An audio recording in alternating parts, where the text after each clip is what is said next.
ባንኮች ለደንበኞቻቸው የሚያበድሩትን ገንዘብ በመጠኑም ቢሆን የሚቀንስ አዲስ ውሳኔ ከብሔራዊ ባንክ በዚህ ባሳለፍነው ሳምንት ይፋ ተደርጓል።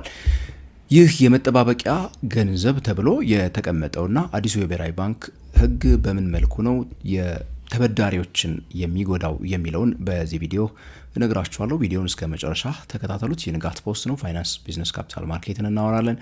ለቻናሉ አዲስ ከሆናችሁ ሰብስክራይብ በሉ።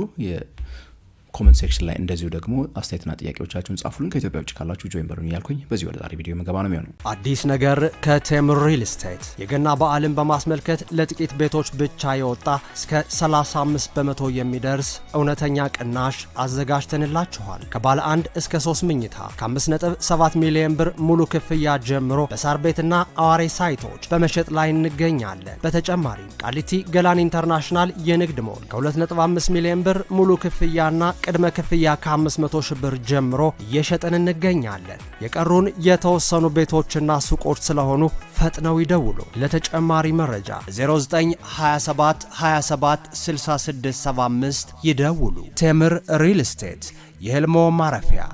ቴምር።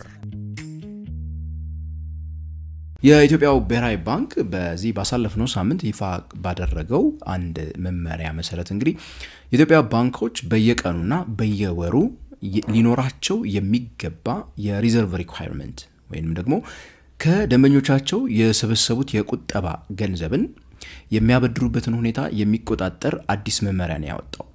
ከዚህ ቀደም በነበረው መመሪያ መሰረት ባንኮቹ ለምሳሌ በትንሹ ከሰበሰቡት ቁጠባ ውስጥ 5 በመቶ የሚሆኑን እንደ መጠባበቂያ እንዲይዙ የሚያስገድድ በየወሩ እንዲኖራቸው የሚያስገድድ ወርሃዊ የሪዘርቭ ሪኳየርመንት ነበረች። እችኛዋን እንግዲህ ወደ 10 በመቶ ከፍ አድርጎባቸዋል።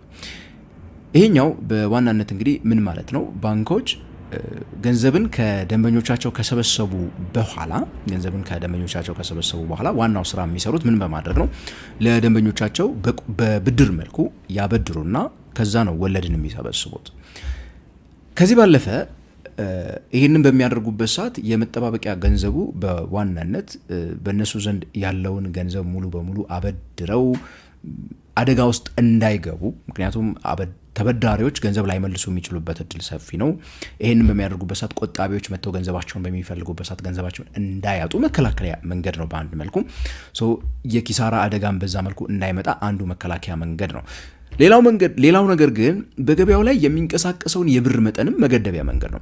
ብሔራዊ ባንክ እንደምታውቁት ኦልሬዲ 24 በመቶ በላይ ባንኮች ከቀደመው ዓመት ብድራቸውን እንዳያሳድጉ ክልከላ አስቀምጦባቸው ነበረ። ያንን ክልከላ በዚሁ ባሳለፍነው ሳምንት በማክሮ ኢኮኖሚ ኮሚቴው በተሰበሰበበት ጊዜ አስቀጥሎታል። ኦኬ ይቀጥል ብሏል በዛው ባለበት። ስለዚህ የብድር ገደብ ጣራው አልተነሳም። ይሄ ማለት ገበያው ላይ ሊረጭ ያለው የገንዘብ መጠን እዛው ባለበት ይቁም ነው። እርግጥ ከወለድ ነፃ የባንክ አገልግሎት የሚሰጡ ባንኮች ያ ነገር አይመለከታቸውም የሚል ነገር ተነግሮናል፣ በቅርብ ጊዜ እንደወጣው ማለት ነው።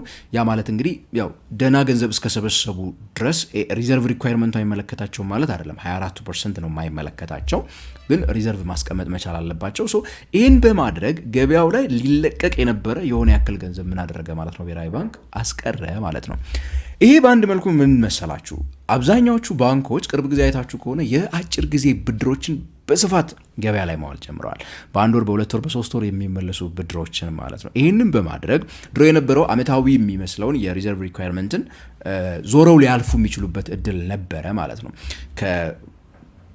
ቁጠባ ከብድር ምጣኔያቸውን በአመቱ መጨረሻ አስጠብቀው በሚቀጥሉ ከሆነ ይታለፉ የነበረበት ሁኔታ አለ። ያንን ግን አሁን ምን እያደረጉ መጡ? በሞባይል ብድሮች እየተስፋፉ ከመምጣታቸው ጋር ተያይዞ ገንዘቦችን በየወሩ የአጭር ጊዜ ብድሮችን እያበደሩ ወዲያው መመለስ ስለሚችሉ ገንዘቡ አለ ብለው የሚያሳዩበት መንገድ በስፋት እየተለመደ መጣና ገበያው ላይ የገንዘብ አቅርቦቱ እየበዛ መሄዱ በራሱ የዋጋ ግሽበትን ያባብሳል የሚል ስጋት አለ። በአንድ መልኩ እንዳልኳችሁ የባንኩን የብድር ጋር የሚመጡ አደጋዎችን ለመቋቋም ያለው ሐሳብ እንዳለ ሆኖ ነው መነግራችሁ።